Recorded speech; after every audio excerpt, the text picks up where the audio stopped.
नमस्कार मैत्रिणींनो, तर आज आपण बनवणार आहोत रताळ्याचे गुलाबजाम। तर बघा, ही कोणीही सांगणार नाही की हे जे रताळे आहेत ना, ते तुम्ही बॉईल करता, पण ते अतिशय कमी पाण्यामध्ये आणि कोरडे कोरडे। माझं पण तोच प्रॉब्लेम झाला होता। तर मी मग नंतरच्याला ते मी कसं सॉल्व केलं ते मी पुढं सांगते। त्यानंतर याच्यामध्ये आपल्याला मिल्क पावडर टाकून घ्यायची आहे, पण 2 वेळा मी मिल्क पावडर टाकली तरीसुद्धा ते पातळ पातळच वाटत होतं, म्हणून मी ते मिक्स करून ठेवून दिलं। मग नंतरच्याला मी घेतला पाक बनवायला। तर 1 वाटी साखर आणि 1 वाटी पाणी टाकून घेतलं आहे। त्याला छान बॉईल करून दिलं। याला कोणत्याही प्रकारचं तार वगैरे येऊ द्यायची नाही, याला फक्त उकळी येऊ द्यायची आणि थोडंसं 5 मिनिट उकळून त्यामध्ये इलायची पावडर वगैरे टाकून मी टाकलं आहे बघा, इलायची पावडर। तर इलायची पावडर टाकून झाकून ठेवून द्यायचं। तर बघा, हा गोळा तयार आहे, पण या गोळ्याला मला व्हायला 1 रात्र लागली, विचार करा। कारण की याच्यामध्ये आपण जे पाण्याचं प्रमाण असतं रताळ्यामध्ये, जर तुम्ही एकदम थोडं पाणी टाकून जर बॉईल केलं, मी पण थोडंच टाकलेलं, परंतु जास्त शिजले तर अजिबात होणार नाही। मग त्यानंतर मी हे रताळे रात्रभर याचं पीठ ठेवलं, तेव्हा ते जरासं सुकल्यासारखं झालं झाकून ठेवल्यानंतर। मग असे छान गोळे तयार झाले, पण नंतर मळायला घेतले।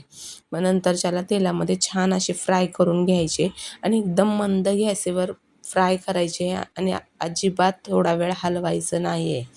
मग हलवलं नाही तर छान होतात, नाहीतर मग फुटायचे चान्सेस जास्त असतात। मग असे छान गुलाबजामुन तयार झाले, पण चवीला खूप छान लागतात आणि अतिशय असं ओळखायला पण येत नाही खव्याचे आहेत की रताळ्याचे। तर अशा करून बॅचेसमध्ये मी थोडे तळून घेतले। 4-4च गुलाबजामुन तळून घेतले आणि छान झाले होते गुलाबजामुन। असं करून जर तुम्ही केलात तर लवकर होतील। आणि फक्त एवढंच करा की रताळी ही एकदम म्हणजे वाफेवरच केल्यासारखी करा, पाण्यामध्ये बॉईल करू नका, किंवा थोडंसं एकदम स्टीम दिल्यासारखी केली तरी चालेल।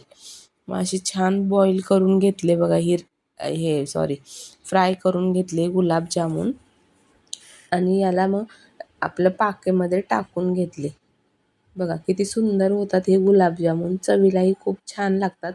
इन्स्टंट आहे, परंतु कधी कधी वेळखाऊही आहे, पण हे कोणीही तुम्हाला सांगणार नाही। जर आज महाशिवरात्री स्पेशल म्हणून बनवायची इच्छा असेल तर तुम्ही बनवू शकता असे गुलाबजामुन।